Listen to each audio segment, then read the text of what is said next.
आज जय श्री कृष्णा, राधे राधे। आज आप सुनेंगे सोमवार की व्रत कथा और साथ में आरती और चालीसा। इस कथा को आप लोग जरूर सुने ताकि भोलेनाथ आप लोग पर प्रसन्न हो जाए और आप लोग का सारे मनोकामना भोलेनाथ पूरा कर दे। भोलेनाथ की जय हो, भोलेनाथ की जय हो, माता पार्वती की जय हो, माता पार्वती की जय हो। एक साहूकार था जो भगवान शिव का अनाय भक्त था। उसके पास धन धन आए, किसी भी चीज की कमी नहीं थी, लेकिन उसकी कोई संतान नहीं थी और वो इसी कामना को लेकर रोज शिव जी के मंदिर जाकर दीपक जलाता था। उसके इस भक्ति भाव को देखकर एक दिन माता पार्वती ने शिव जी से कहा कि प्रभु, यह साहूकार आपका अनय भक्त है, इसको किसी बात का कष्ट है तो आपको उसे अवश्य दूर करना चाहिए। शिव जी बोले कि हे पार्वती, इस साहूकार के पास पुत्र नहीं है, यह इसी से दुखी रहता है। माता पार्वती कहती है कि हे ईश्वर, कृपा करके इसे पुत्र का वरदान दे दीजिए। तब भोलेनाथ ने कहा कि हे पार्वती, साहूकार के भाग्य में पुत्र का योग नहीं है। ऐसे में अगर इसे पुत्र प्राप्ति का वरदान मिल भी गया तो वो केवल 12 बरस की आयु तक ही जीवित रहेगा। यह सुनने के बाद भी माता पार्वती ने कहा कि हे प्रभु, आपको इस साहूकार को पुत्र का वरदान देना ही होगा। अनाथ भक्त क्यों आपकी सेवा पूजा करेंगे। माता के बार बार कहने से भोलेनाथ ने साहूकार को पुत्र का वरदान दे दिया, लेकिन यह भी कहा कि वो केवल 12 बरस तक ही जीवित रहेगा। साहूकार यह सारी बातें सुन रहा था, इसलिए उसे ना तो खुशी हुई और ना ही दुख। वो पहले की तरह भोलेनाथ की पूजा अर्चना करता रहा। उधर सेठानी गर्भवती हुई और 9 महीने के बाद एक सुंदर सा बालक की प्राप्ति हुई। परिवार में खूब उत्साह मनाया गया, लेकिन साहूकार पहले ही की तरह रहा और उसने लड़का की 12 बरस की आयु का जिक्र किसी से भी नहीं किया। जब बालक 11 बरस की आयु हो गई तो एक दिन साहूकार की सेठानी ने बालक के विवाह के लिए कहा। तो साहूकार ने कहा कि वो अभी बालक को पढ़ने के लिए काशी जी भेजेंगे। इसके बाद उसने बालक के मामा जी को बुलाया और कहा कि इसे काशी पढ़ने के लिए ले जाओ और रास्ते में जिस भी स्थान पर रुकना, वहाँ यज्ञ करते और ब्राह्मणों को भोजन कराते हुए आगे बढ़ना। उन्होंने भी इसी तरह करते हुए जा रहे थे कि रास्ते में एक राजकुमारी का विवाह था। जिससे उसका विवाह होने वाला था वो एक आँख से काना था। तो उसके पिता ने जब अति सुंदर साहूकार के बेटे को देखा तो उनके मन में आया कि क्यों ना इसे ही घोड़ी पर बैठाकर शादी के सारे कार्य संपन्न करवा लिया जाए। तो उन्होंने मामा से बात की और कहा कि इसके बदले में वो अथाह धन देंगे। तो वो भी राजी हो गया। इसके बाद साहूकार का बेटा विवाह की वेदी पर बैठा और जब विवाह कार्य संपन्न हो गया तो जाने से पहले उसने राजकुमारी की चदरी के पल्लू पर लिखा कि तेरा विवाह तो मेरे साथ हुआ, लेकिन जिस राजकुमार के साथ भेजेंगे वो तो एक आँख का काना है। इसके बाद वो अपने मामा के साथ काशी के लिए चल गया। उधर जब राजकुमारी ने अपनी चुनरी पर यह लिखा हुआ पाया तो उसने राजकुमार के साथ जाने से मना कर दिया। तो राजा ने भी अपनी पुत्री को बारात के साथ विदा नहीं किया।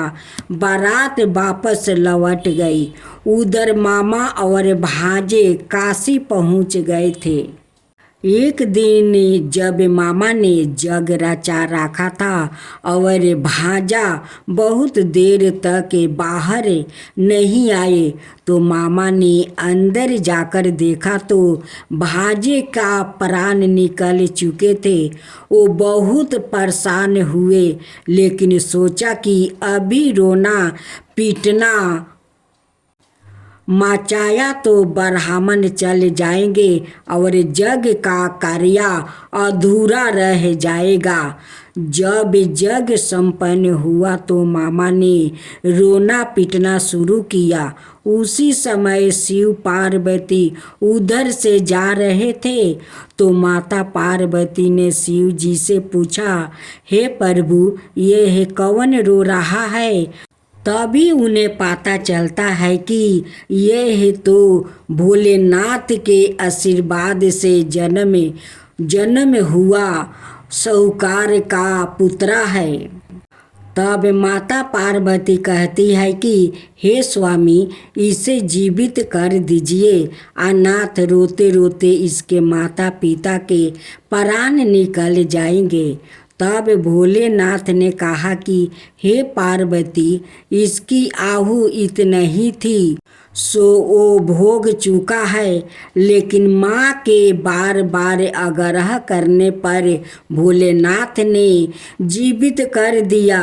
लड़का ओम नमः शिवाय करते हुए उठा और मामा भांजे दोनों के ईश्वर को धन्यवाद दिया और अपनी नगरी की ओर लौटा। रास्ते में वही नगर पारा और राजकुमारी ने उन्हें पहचान लिया।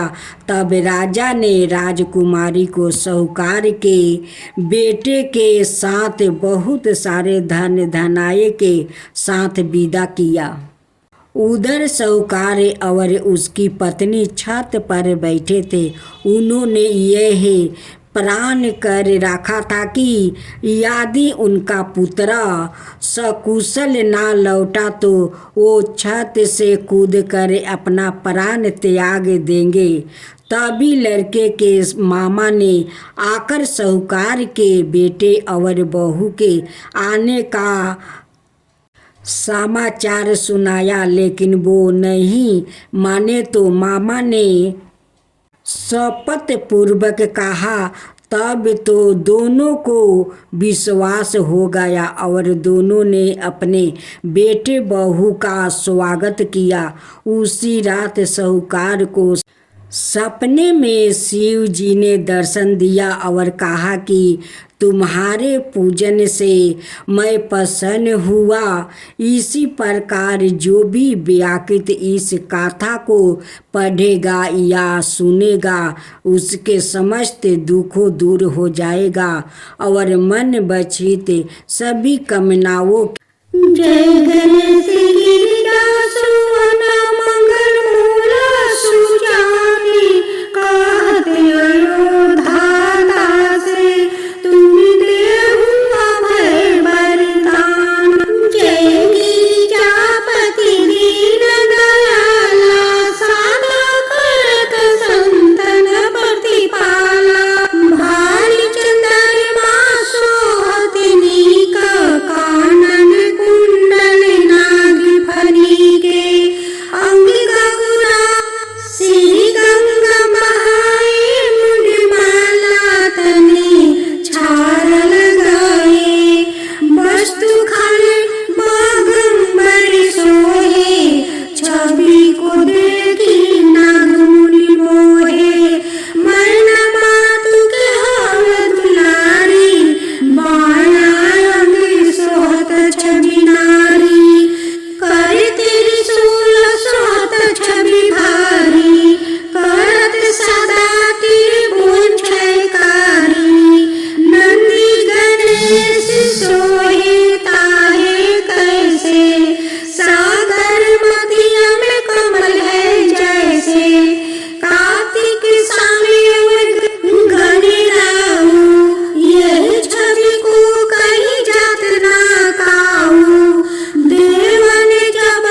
कानन पंचानन राजे हंसासन गरुड़ासन विषवाहन साजे दो भुज चार चतुर्भुज दस भुज अति सोहे त्रिगुण रूप निरखता त्रिभुवन जनि मोहे ओम जय शिव ओमकारा अक्षरमाला वनमाला रुद्रमाला धारी चंदन निगम सोहे बाले शिशिधारी ओम जय शिव ओमकारा सीतांबर पीतांबर बागंबर अंगे